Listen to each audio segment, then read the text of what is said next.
All right. In this lesson, lesson number 6 actually, describing wireless media access.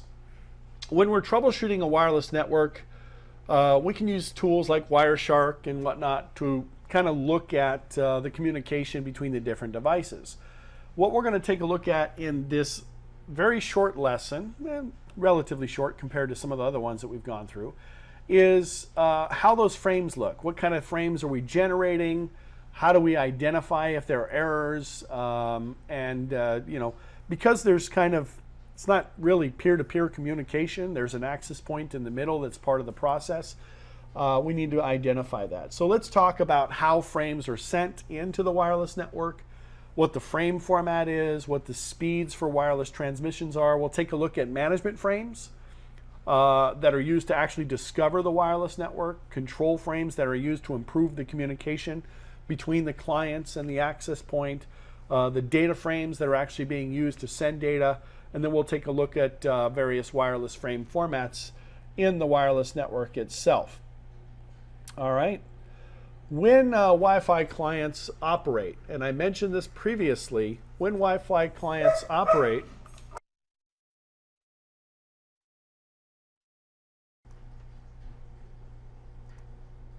they operate in a half duplex operation. We talked about that on the wireless side. It's a half duplex operation. They can send, they can receive, but they can't really do it at the same time. Client adapters and APs also operate in half duplex. Only one device can transmit at a time on a given channel in a specific area. So if we have two frames that are sent at the same time, a collision is going to occur and both frames have to be discarded.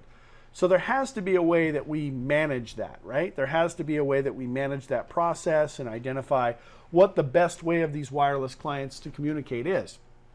That being said, in Ethernet, when we talked about layer 1 contention-based access in Ethernet, we had something called CSMA-CD, carrier sense multiple access with collision detection. In wireless, we use something called CSMA-CA. Carrier sense multiple access with collision avoidance. So we're going to go through kind of the details of that, and this slide describes that. So hopefully as I kind of go through and describe what each of these components represent, and you'll get a better understanding of how clients compete with each other to communicate over the network. All right. No central device decides what frame gets transmitted first. DCF is an option, right? With DCF, we can do coordination and distribution, allowing each device to kind of take care of itself. You might see in rare cases an AP can perform that coordination. That's called PCF. It's part of the 802.11 protocol specification, but it's not really implemented as a rule.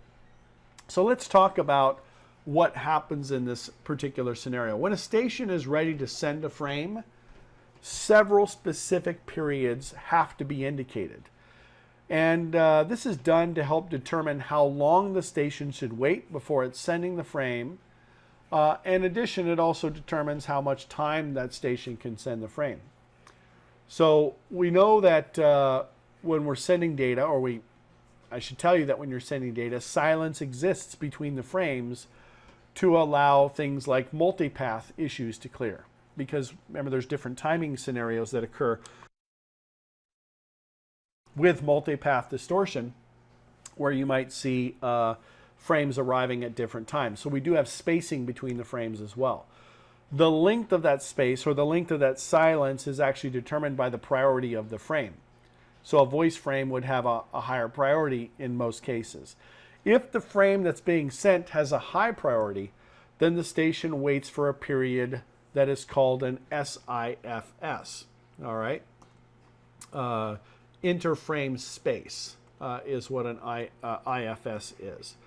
We'll see SIFS, which is a short interframe space, and we'll see a DIFS, which is different, obviously, and that is it's part of the DCF protocol. The D in this case stands for DCF, DCF interframe space. DCF is just the distributed coordination function. It's a MAC technique in the 802.11 standard, which is part of CSMACA, excuse me.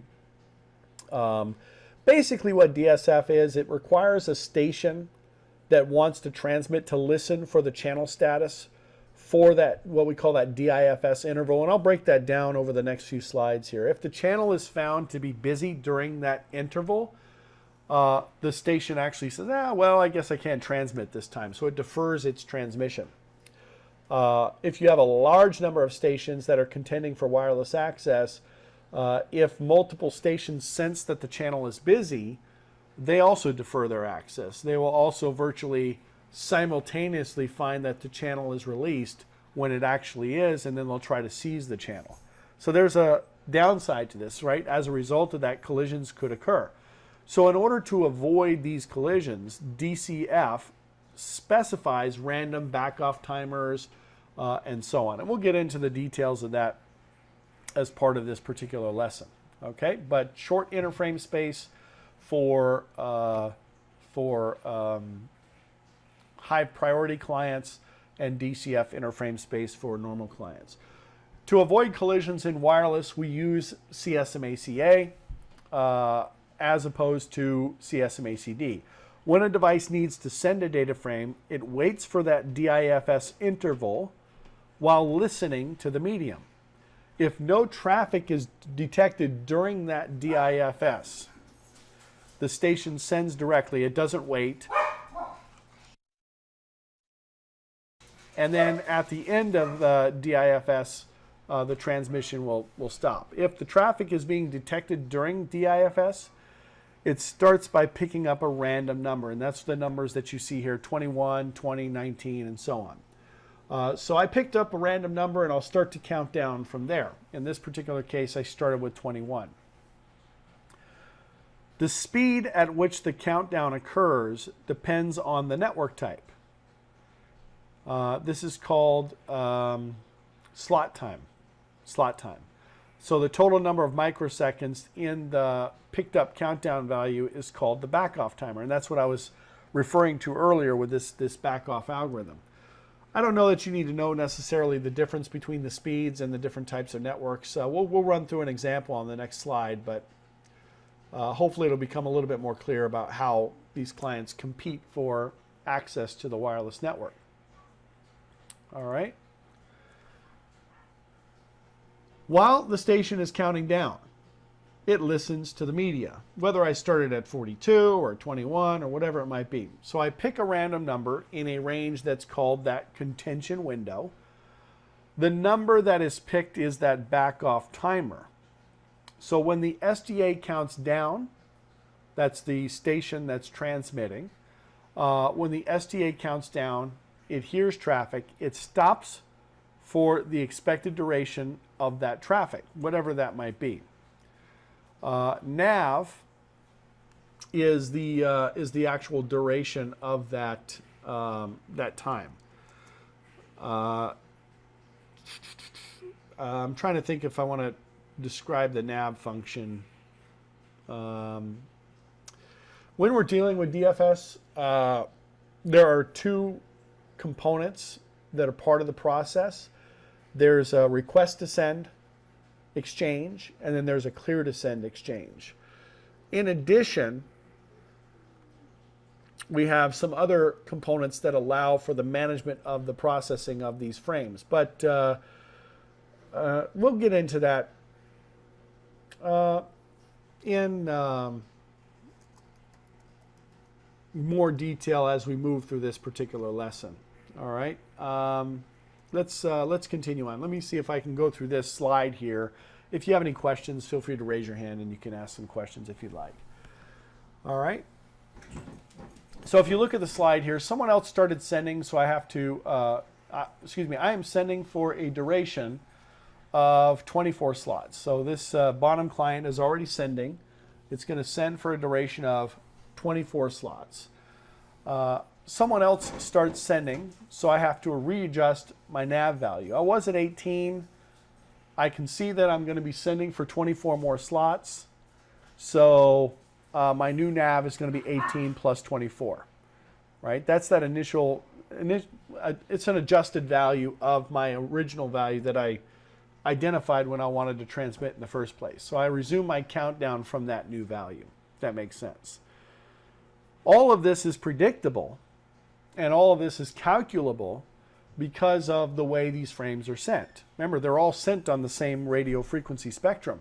So not only can the AP listen to this information, but other clients that are in the same frequency connected to the same channel, which effectively they would be because that's how the AP is advertising the SSID on a particular channel, the other clients can see this information as well. All right? So hopefully that kind of makes sense. Right? Hopefully that kind of makes sense. All right. So let's take a look at, hold on one second.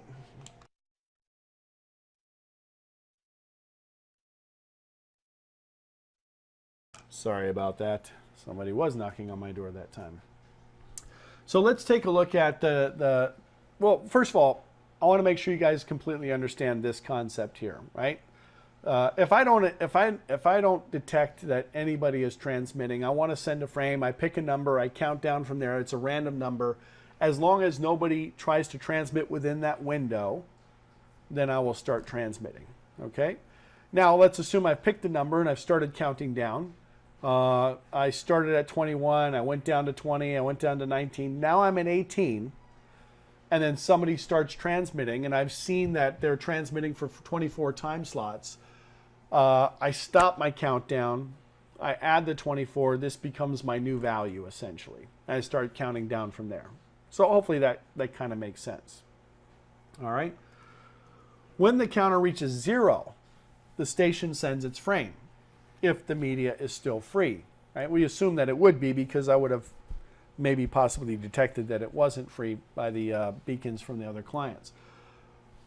Wi-Fi devices actually have two different ways to determine whether or not the media is free. The first method is logical, and it's based on the nav, which is what we saw previously. Recalculates the time to wait based on the signal of the other station.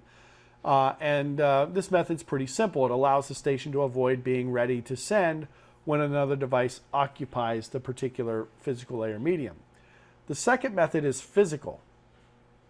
When a station is ready to send, it listens to the media to verify that nothing else is being sent. This method is called CCNA. All right.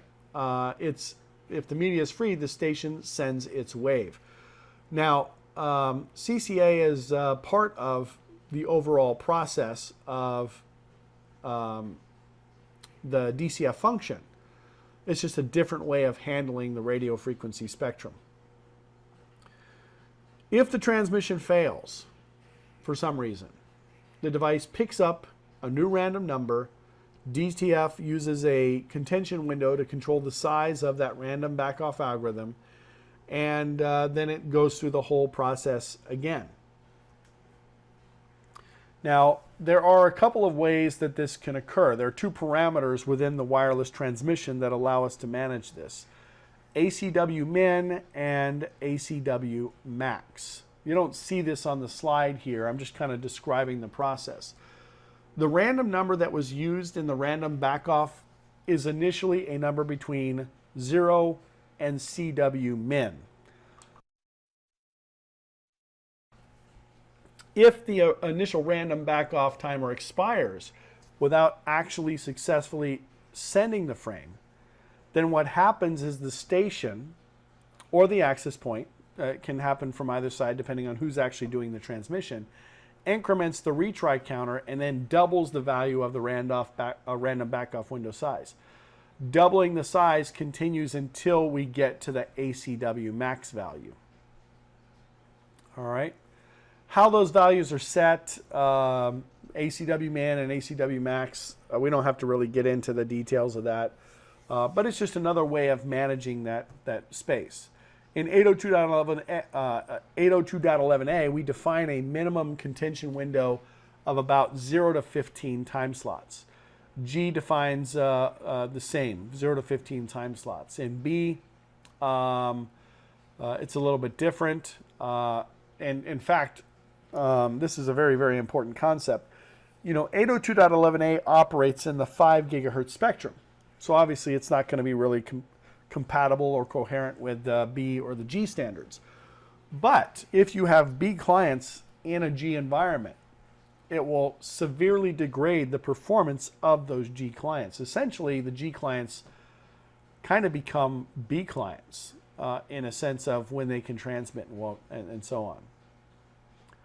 I don't know if we'll get into the specifics of that, but I do know that there's several documents online that describe that phenomenon, and you can kind of research that.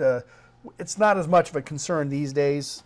It was in the transition to G, especially when we had a lot of legacy devices that didn't support G at the time, but now it's not really as much of a concern. In fact, G is not really a standard that's even used that much these days. But we know that Wi-Fi devices, and this is the bottom line really, can't send and receive at the same time. All right? If I am sending, the station has no idea if another machine is actually sending at the same time. So there's no way to know whether the message reached the recipient, whether there was a collision, whether the message was damaged or whatnot. So there is a system of acknowledgments that confirm that a frame was actually received. So for each frame that gets sent, the recipient returns an acknowledgement just to verify that that particular frame was received on the by the access point or by the client, depending on the direction that you're going in. All right. Now you see a mention here, 2, 1, 0. So my countdown reached 0. The medium is free, so I can send. That's what we had described before. The duration is the time to send the frame, plus the SIFS, plus the acknowledgement, right? So we're allocating time not only for the actual transmission of the data, we're allocating time for the interframe space, right? The gaps between when one transmission occurs and another transmission occurs. And then we're also allocating time for the acknowledgement. Incidentally, in that interframe space, the SIFS, in 802.11, the original specification, that was about 28 microseconds with frequency hopping spread spectrum. If you went to DSSS, it went down to 10 microseconds. In 802.11b, it's 10 microseconds. In A, it's 16 microseconds. In G, it's 10 microseconds. And in N and AC, in both, well, actually, N and AC in the 2.4 gigahertz range, the SIFS is 10 microseconds. But when you go to the 5 gigahertz range, it's 16 microseconds. All right, you guys remember what the SIFS was, right? The amount of time in microseconds required for a wireless interface to process a received frame and to respond with a response frame. All right, short interframe space. It is the difference in the time between the first symbol of the response frame in the air and the last symbol of the received frame in the air. Kind of a different way of describing it, if you will. All right, but it's all part of the same communication process. So we have to allow for that. We have to allow for the acknowledgments and so on. So like I said, the SIFS mechanism is in place to ensure that acts are always sent with a higher priority than any other frame. Otherwise, another station that might have reached 0 might transmit before the acknowledgement sent. That even might cause the first station to deduce that the frame was lost because it didn't get the acknowledgement, or it didn't get the acknowledgement in a specific time period. The acknowledgement wasn't lost, it was just simply delayed. So the process links the notion of silence or space, short interframe space, between frames that we talked about, I guess, in the third or fourth slide of this lesson here. Maybe this is the second or third slide. The delay of those acknowledgments going back to the client, whether it's the AP or the client itself, the station, STA, is called a, what is it called? Well, it's the SIFS, but the whole point of it is to avoid late reflections. So there's always a moment of silence between these frames. It's kind of like, okay, now a moment of silence for this frame. All right. All right. The nav, which is that value that we calculate, usually reserves that time that the frame needs for that subsequent silence as well. The silence is the DIFS, and that's kind of my normal silence time. So instead of waiting for a complete DIFS, the receiving station sends its acknowledgement after the SIFS time to be sure to have priority over any other sender. Remember, senders between senders, one sender to the next sender is going to wait a DIFS interval, whereas the SIFS interval is a much shorter time frame. Okay. When a station sends, it reserves the medium during that frame, an SIFS, and the expected time frame that's going to be required to get the acknowledgement. The receiver reads the frame, waits for the SIFS interval to pass, sends back the acknowledgement. The duration of that will be set to 0 if it's an empty frame to indicate the end of a transaction. So when the medium is freed, any other station that wants to wait a DIFS interval, and if there's traffic, will wait a specific backoff timer. We'll go through the whole process again. All right. Do you need to know all this stuff? Not really. I mean, I guess from a theoretical standpoint, it's very important. But again, these are not really values that you can modify or affect. It's all part of the wireless CSMA-CA process. But it is nice to know, from a theoretical standpoint. All right. Oops, I forgot to change the slide on that one. All right, so I received the acknowledgement, the frame was received. I received the frame, I wait one SIFS interval to acknowledge it. After the acknowledgement, I wait one DIFS before I start sending. So that was what I was just referring to previously. 802.11 frames have essentially the same format as any other layer 2 encapsulation. There's a header, there's the payload, and then there's the footer. But the header is significantly different. We talked about this yesterday, where you could have up to 4 MAC addresses in a header, and you can see the fields there, address 1, address 2, address 3, and address 4, depending on at what point the transaction is occurring, who's talking to whom, and so on. So there's a physical layer component, obviously, and then there's a data link layer component, and you're looking at the data link layer component. The MAC header can have different optional fields depending on the technology. Am I implementing QoS? Am I not implementing QoS? Is there encryption? Is there not encryption? Is there 802.11n? And so on. All right. But all 802.11 frames have a similar format, right? It's much longer than an Ethernet header. It starts with a preamble.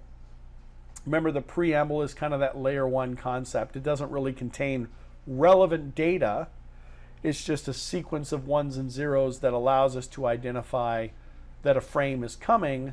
And then we can see it's followed by several different parts. There's a frame control field, which is 2 bytes long. There's a duration field. That's used to describe how long the media is going to be reserved for. Remember, we saw that in one of the previous slides. Right here, right? I'm sending for a duration of 24 slots. Well, that's what allowed other clients to be able to identify what was happening. All right, so that's that duration field. It's 2 bytes long, 16 bits. The next that you see are 4 possible MAC addresses, which of course is 18 bytes total. We'll talk about how these MAC addresses are used in the setup of the frame, and you can kind of see it in the table here, but we'll get into some detail on that, and I'll describe it so you can understand what RA and DA and RA and BSSID and all that means. We have a sequence control field, which is 2 bytes long, an optional 4th MAC address, which is another 6 bytes, the frame body, which is essentially your payload, up to 2300 bytes, and a 4-byte or 32-bit CRC or frame check sequence. So the total length of the frame varies depending on the protocol, whether it's B or G or N or AC. The sequence control field is used to show whether or not a frame is a fragment or it's a complete frame. Sequencing obviously would indicate that. But as I mentioned, several MAC addresses actually appear in the frame. Very unique to what we see with Ethernet, twisted pair Ethernet. We only see two MAC addresses, source and destination. It's because the transmission is likely to occur in infrastructure mode, where we're actually talking to an access point, and the AP is a relay between the actual sender and the physical receiver on the distribution network, right? The physical network that we're communicating with. The receiver may be the another wireless client, or it could be a wired part of the network. The device that sends the frame may be the sender, or it could be even another relay if you're using like a repeater, for example, in the network. So on the diagram, if you guys kind of follow along with this table here, I'll describe what these represent. RA stands for the receiver address. That's the MAC address of the direct station to where the frame is being sent. TA is the transmitter address. That's the address of the station that emits the frame itself. DA is the destination address. That's the address of the final recipient of the frame, or the actual physical destination of the frame. And SA is the source address, which is the original sender of the frame. So it really depends on whether the frame is captured and what the context is, but there are whether or not we're going to use two MAC addresses or 3 MAC addresses or 4 MAC addresses. So let me run through some of the scenarios. There's obviously only 4 possible scenarios in this case. If the frame is sent from the station to station in an ad hoc, right, you can probably guess what's going to occur. Address 1 is the destination address, the destination or receiver address, depending on the direction of the traffic flow, and address 2 is the source address, the transmitter. Okay? That's scenario number 1. So we only use 2 MAC addresses in that scenario.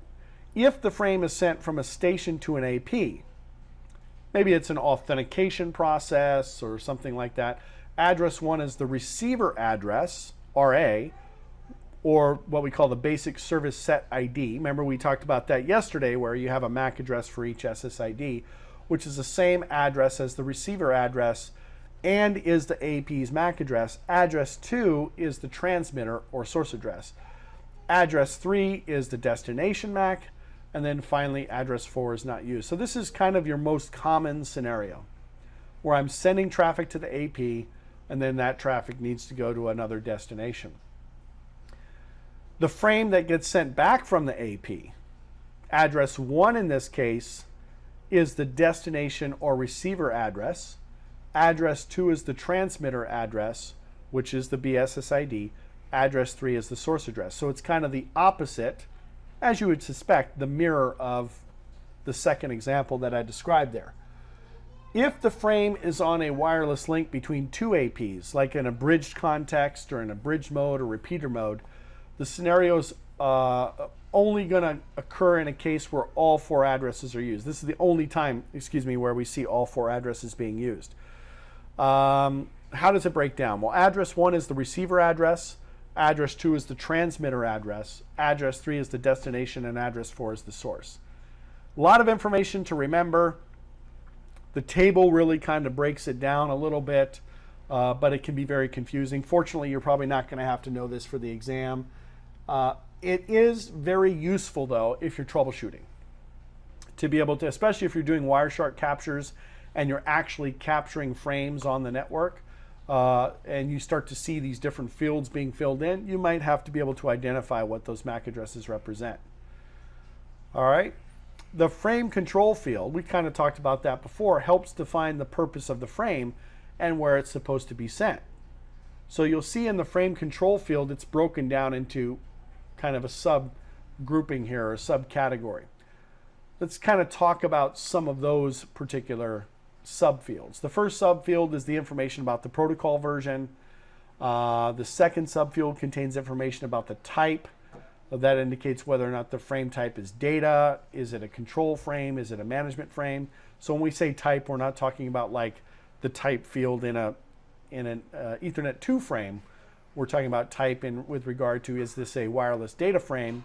Is this a wireless control frame, or is this a wireless management frame? The final subfield contains information about the subtype as well, 4 bytes of subtype. We're actually going to see more about this over the next few slides. The next part of the frame control field is a 1 byte field that indicates whether or not the frame is coming from or going towards a distribution system. DS meaning distribution system. And you can see that in the table, to distribution, from distribution. Zeros in both cases in the first line here because this is ad hoc, so there is no distribution system. So this kind of identifies the direction of flow. For any client in a cell, the distribution system is represented by the AP, of course.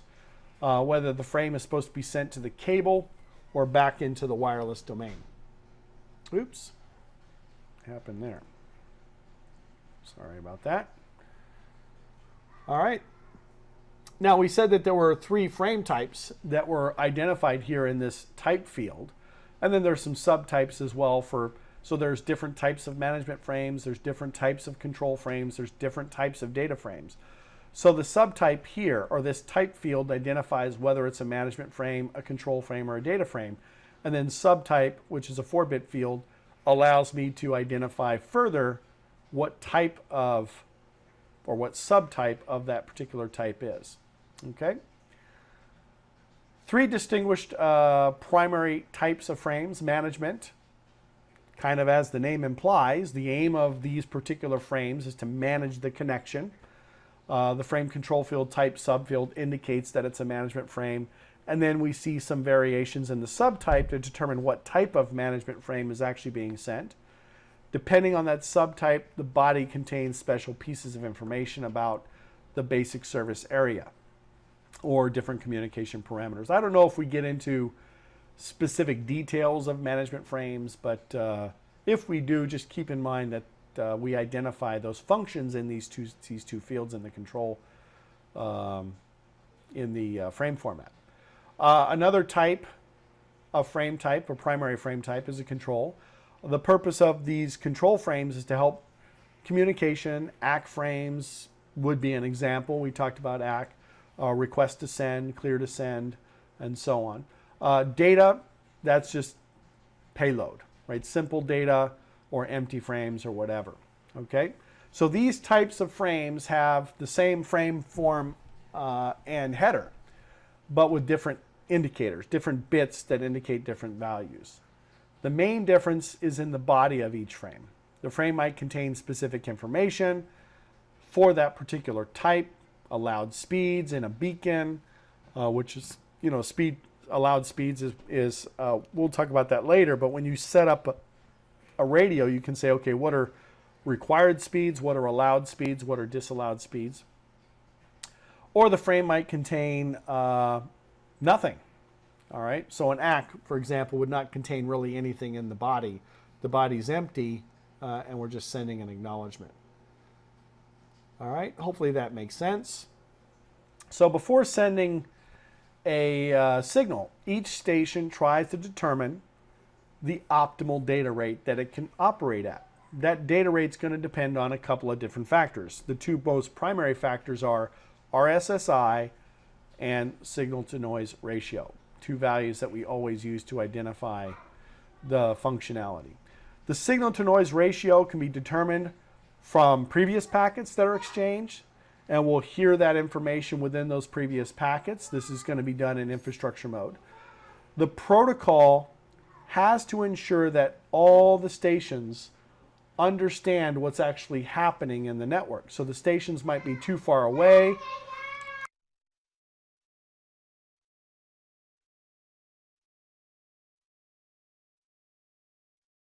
Distraction.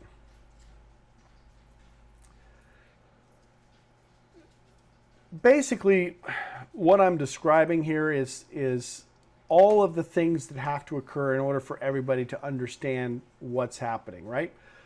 As you get closer to an access point, the signal strength goes up, the signal-to-noise ratio goes down, so you can transmit at faster speeds.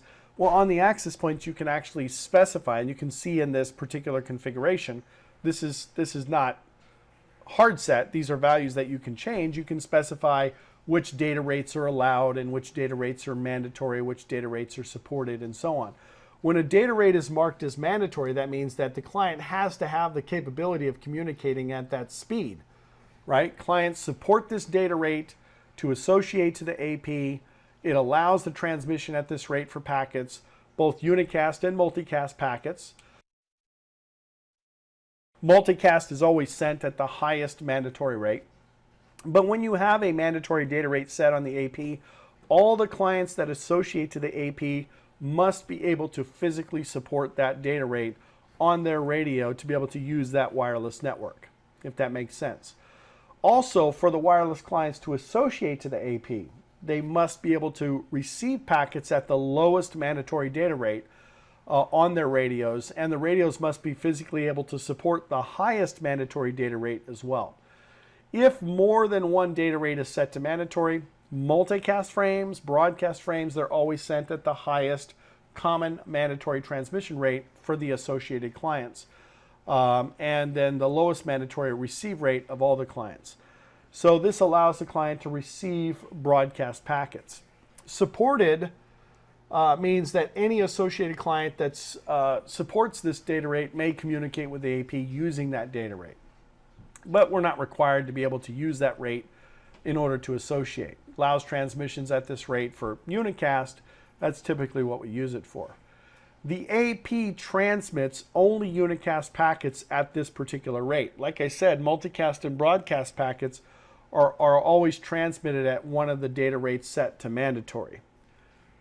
Kind of an interesting concept. You may not have known that. The wireless client always attempts to transmit and receive at the highest possible data rate.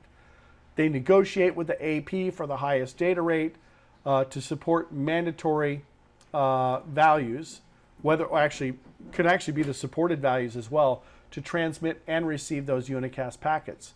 So the wireless client devices are able to receive broadcast or multicast packets at any of the mandatory rates or below the negotiated rate. So let's say in this particular case, to connect to this AP, this station has to be able to send frames at 9 and 24 megabits per second. We see those marked as mandatory. The AP always sends its management frames at the lowest mandatory data rate at 9 megabits per second, which becomes the lowest common data rate between the STA and the access point. We see that as arrow number 1 in this particular diagram. So I need to send a beacon. My lowest mandatory speed is 9 megabits per second. So I'm going to send my management frames at 9 megabits per second. To send a data frame, the client chooses the best data rate. That will depend on how close the client is to the access point, how far away it is, what the signal to noise ratio is, what the RSSI is. It's going to choose the data rate depending on how it sees the recipient. That's arrow 2 in this particular diagram. So I need to send a message to the AP. The best speed that's supported is 48 megabits per second. So I send back the frame at 48 megabits per second. If I get closer, maybe that speed will go up, right? The recipient acknowledges using that mandatory data rate, again for management, that is just at or below the data rate that the sender used. So in this particular case, the sender used 48 megabits per second as a supported data rate, but I acknowledged at 24 megabits per second because that was the next highest mandatory rate next to the 48 megabits per second that was used. Okay? And you thought wireless was just setting up a couple of SSIDs, right? All kinds of things going on here, which is why the theory section is so involved and so in-depth. The situation is a little bit more complex for the data frame itself, actually sending the data. Usually the header is sent at the lowest possible data rate to make sure that everyone in the cell gets that duration field. That's kind of the common mandatory data rate. In this case, 6 megabits per second is disabled, but it would be 9 megabits per second. But it depends on the protocol that's used. All right.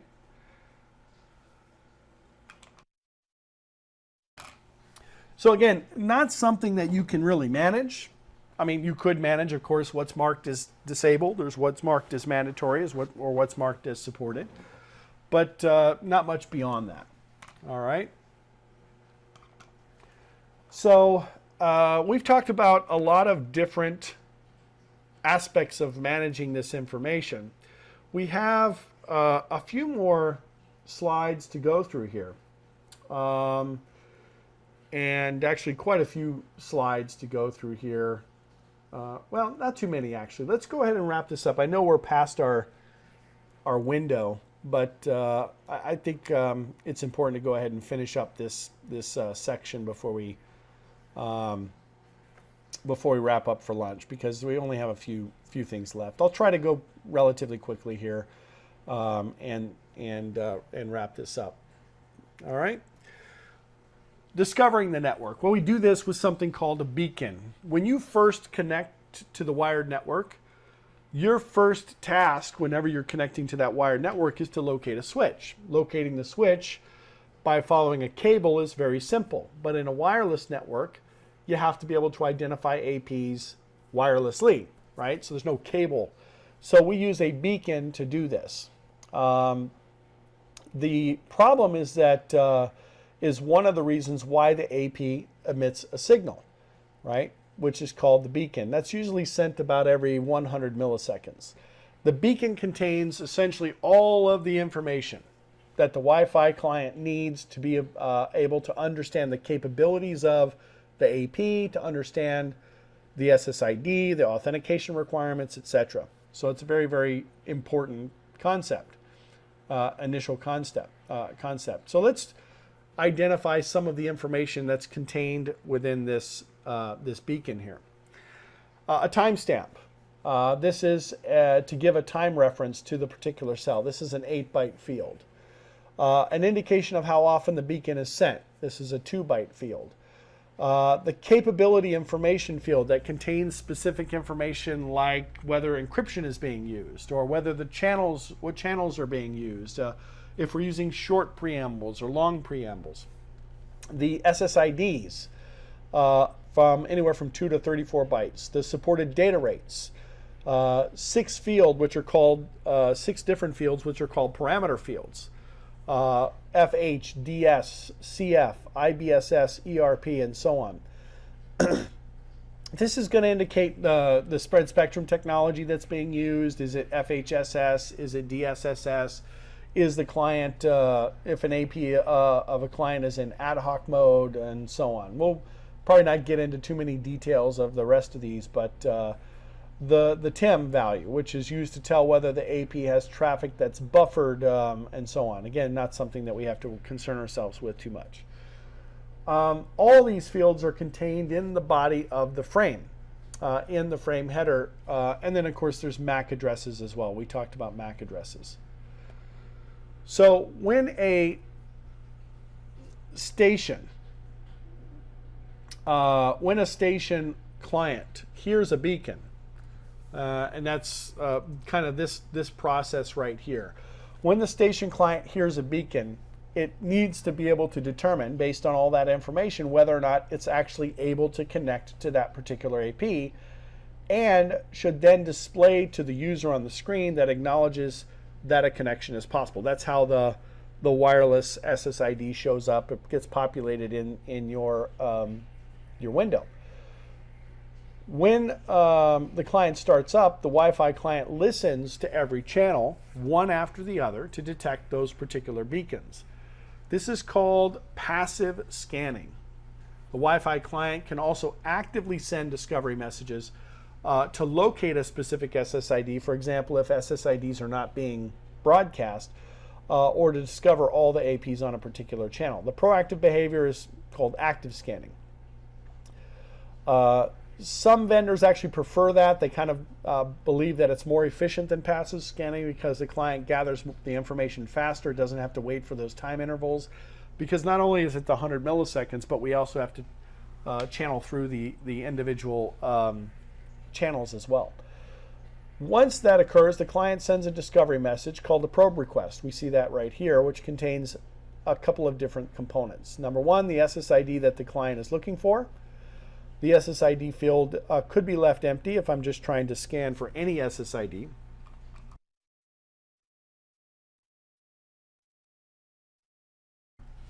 And the second thing is what the client supports. You know, is it an A client? Is it a B client? Is it a G, N, AC, and so on? And what kind of data rates are supported? If the SSID name is specifically mentioned in this probe request, the AP answers only if it has the relevant SSID. If there's no SSID mentioned in the probe request, then the AP answers with whatever SSID or multiple SSIDs that it might have. That answer is called a probe response. It's very similar to the beacon, right? It contains all of the client's need to know information to connect to that wireless network. The only difference in this particular case is that probe responses don't contain things like TIM, and they're only sent when the AP receives a probe request, which beacons are sent on a periodic basis. After the client knows the capabilities of the AP, the client can then try and connect to the wireless network. Now, this connection is accomplished by using a certain type of management frame. That's known as an authentication frame. The authentication frame contains a few pieces as well. The authentication algorithm, which is a 2-byte field. Let me go ahead and move back up here. I believe that's, no, they don't have that on this particular slide here. So I'll just move down to here. That basically identifies what algorithm is in use. The authentication transaction sequence number. The number 1 is used for the request. The number 2 is used for the AP answer. And there's some other transaction numbers as well. We'll see that in a little bit. The station or the status code, that is to indicate whether the authentication was successful or whether it failed, and the challenge text. Depending on the type of authentication, you may or may not have challenge text. All right. So the AP answers with an authentication response frame. So we see the authentication request, the authentication response frame, and these are some of those values that you'll see, right? Which is the case for, it depends. I mean, you could be running open authentication, which contains no algorithm number. If we have a transaction number of 2 and we have a status code of success to validate the client has all the required capabilities of connecting to that network. If we're using WEP, different information can be sent as well. Now, after the client has been authenticated, then we do the association request. And this is on the exam, and it's in various forms. We've seen this covered on the exam, but it's kind of counterintuitive, right? You would think that I would associate to an SSID before I authenticate myself, but it kind of makes sense that we're going to do the authentication first. Association means that we're actually attaching ourselves to that wireless network. So the client asks to join the AP, or asks the AP, excuse me, to join that particular cell. The client sends an association request message, which includes the client's capabilities. It includes a listen interval. Now, the listen interval, which is a 2-byte field, specifies how often, in reference to beacons, the client will listen to AP messages just in case it might turn the power off or it might go into power save mode. In power save mode, the client disables its radio. So when it wakes up, it wants to listen to determine whether or not the AP has traffic for it and so on. The SSID is included, and then the rates that the client supports is included.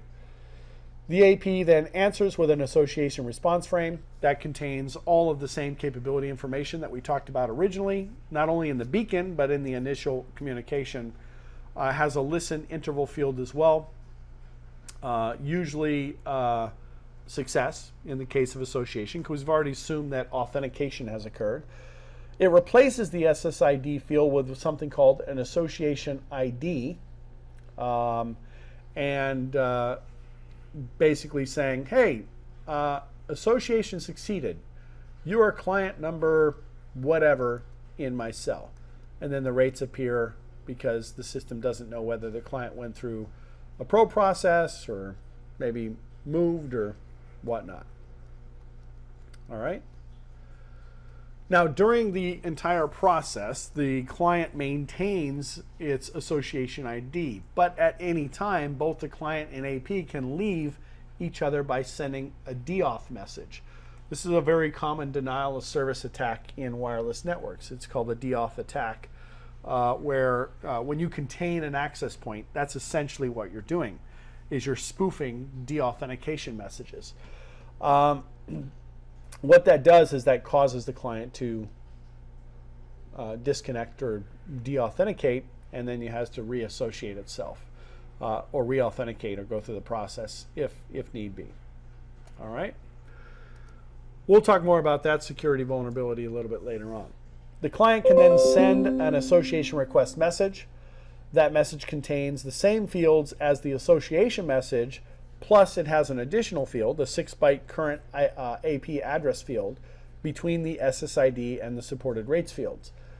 That indicates the MAC address of the AP that the client is currently associated to. It goes along with what we were talking about when we build these frames. All right, so there's a lot of stuff going on. And again, you know, it's a challenge talking about these things sometimes because we know that it's, number one, a lot of information, and it's really not something that you would get into in you know, your day-to-day operations when you're dealing with wireless networks today. You know, if you're designing wireless components and, you know, you're on that side of the fence, this makes a lot of sense. But when you're dealing with just normal day-to-day operations, it's not necessarily something you have to know. You might run into a scenario where you have to do some very basic, advanced troubleshooting, where you might have to know some of these things. But in my experience, in the many years that I've been doing this, I haven't seen that.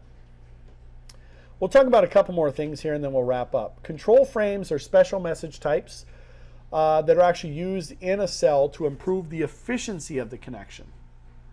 Right? Although there are 5 different frame types, 3 are reserved for PCF mode. I don't know that I want to get into a whole lot of detail here. We're going to talk about different control functions a little bit later on. Let me talk about RTS and CTS since they're mentioned here.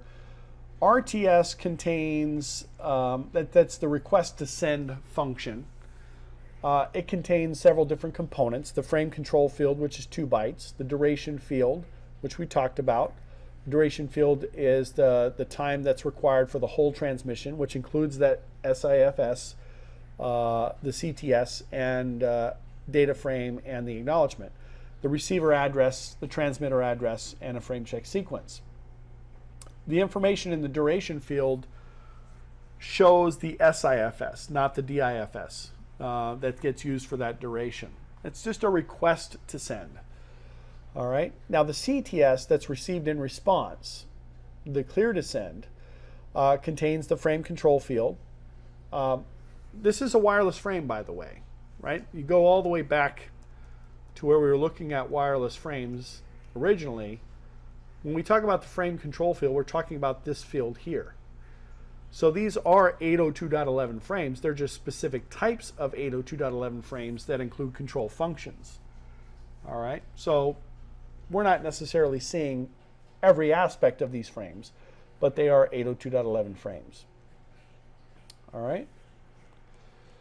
All right. The data frames themselves, of course, that's what's going to contain my payload. And we can send data frames with encryption or without encryption, depending on the implementation. The header's typically sent at the lowest possible data rate, like I said, to make sure everybody sees that duration field, but the rest of the frame is going to be sent using optimal data rates. We can also send null frames as well. All right. So So just to summarize what we discussed here, sending frames requires timing and acknowledgement. It's very complex, actually, that whole process that we talked about, the DCS process and CTS and RTS and SIFS and DIFS and all the different components that we talked about. 802.11 frames have a specific structure. We saw that. Headers, specific control fields, and various MAC addresses. There's authentication and association frames. There's management frames. There are control frames. There are data frames, and so on. So that concludes this particular lesson. What we're going to get into next after our lunch break is we're going to get into governance, which is a very, very basic chapter and not really very technical. Just talks about a lot of the regulations and the governance bodies. And then we'll wrap up the theory part of the course and start to get into the actual configuration and implementation components. Okay?